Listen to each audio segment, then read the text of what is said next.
खुश भी हूँ और सही बात है गुस्से में भी हूँ।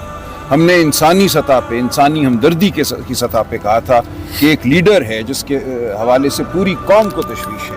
3 तारीख से आपने उसको एक काल कोठड़ी में डाला हुआ है, किसी का उससे राब्ता नहीं है, जो इतलात बार आ रही हैं वो तसल्ली बख्श नहीं है। तो एक मुलाकात बहन की हो जाए, इसमें कोई सियासी अंसर नहीं था और कोई वजह नहीं थी इस मुलाकात को ना कराने की। तो ये कहना कि बहन भी एक लम्हे के लिए नहीं मिल सकती जाके, कोई ऐसा बैन नहीं है, कोई ऐसी चीज़ नहीं है जिसमें इस्तिस्ना पैदा ना हो सकता हो। तो मैं इंतहाई इस वक्त गुस्से के आलम में हूँ। हम फैसला करेंगे पॉलिटिकल कमेटी में, डॉक्टर को नहीं जाने दिया, बहन को नहीं जाने दिया, आगे अब हम क्या लाए अमल अपनाएं। इस मुल्क में इस वक्त ना मुझे कानून नज़र आता है, ना शराफत नज़र आती है, ना इंसानियत नज़र आती है। तो अब हम फैसला करेंगे। सर, मुराद सईद साहब का ट्वीट आया कि अगर वो मुलाकात की इजाज़त नहीं दी जाती तो डी चौक पे हमारा जो है देखिए फैसले पॉलिटिकल पार्टी और कमेटी करती है, इसलिए राजा साहब ने कहा कि उस पर हम इंशाल्लाह ताला लाए अमल पे।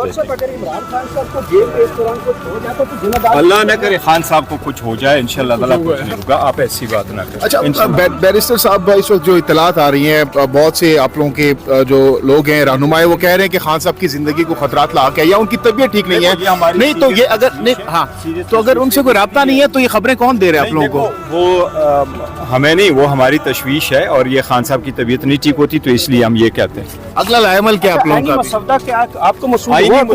आईनी मुसवदे के बारे में कोई सी गलत फहमी में ना रहे। हुकूमत ने हमें कोई आईनी मुसवदा नहीं दिया, आईनी मुसवदा कहीं भी नहीं था। हुकूमत ने जो चीज़ हमारे साथ शेयर की है कुछ पेजेस, वो तो यही थे कि वजीर साहब ने ये कहा था कि ये मेरे पास बार काउंसिलों की तरफ से एक लेटर आया है, उस लेटर के साथ उनकी कुछ रिकमेंडेशन है, वो कंपैरिजन ड्रा किया था जो एक लीक वर्जन है उसका, और उसके साथ वकीलों ने अपने बारे में कहा दिस इज जो हमारे साथ शेयर किया हुआ, और वो भी कंप्लीट नहीं था, कुछ जो है ना आर्टिकल उससे रिलेटेड है। लिहाजा वकील भी वही हैं जो एक मखसूस ग्रुप के वकील हैं। ये मत समझे कि वकीलों का कोई मुतफ़िक़ा मुसवदा हुकूमत को दिया गया है। ये एक ग्रुप जो है, बार की सियासत में लोग आते हैं, एक वोट से, एक मेंबर से बरतर हो जाते हैं, तो वो अपने आप को कहते हैं हम वकीलों के नुमाइंदे हैं।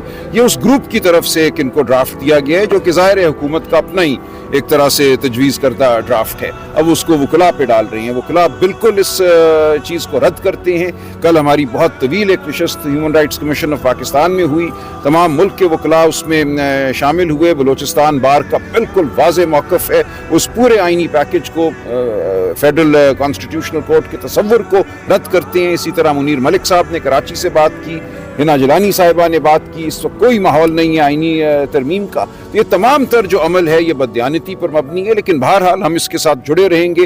ये यूआई के साथ हमारे बहुत अच्छे मुज़ाकरात हुए हैं। हम समझते हैं उसूली मौक़िफ़ हमारा एक ही है। हम कोशिश करेंगे कि आइनी तरमीम इस वक्त इस माहौल में ना हो, लेकिन अगर नागुज़ीर हुई तो हम और JUI इंशाअल्लाह मिलकर कोई सेहतमंदाना कदम उठाएंगे। अच्छा राजा साहब, ये बताइएगा, देखो हुकूमत ने जो ड्राफ्ट शेयर किया उनका भी ये नहीं था कि ये यूनानिमस वकीलों की तरफ से आया, उन्होंने 10 का जिक्र किया था कि उनकी तरफ से आया। आप अपनी तरफ से भी कोई ड्राफ्ट तैयार कर रहे हैं? हम देंगे, हम इंशाअल्लाह देंगे। JUI के साथ आपका जो ड्राफ्ट तैयार हुआ है, ड्राफ्ट उन्होंने कहा था हमारे पास आया है, तो वो वाकई आया था जो पिछली दफा वजीर कानून चेंज होते रहे, लेकिन कोई फाइनल ड्राफ्ट नहीं था। मुख्तलिफ किस्म के साथ हम ड्राफ्ट नहीं। बैरिस्टर गौहर साहब, आप एहतजाज के हवाले से क्या स्ट्रेटजी आप लोगों की नेक्स्ट? सर इंशाअल्लाह ताला आ जाएगी आपके पास, आ जाएगी नेक्स्ट।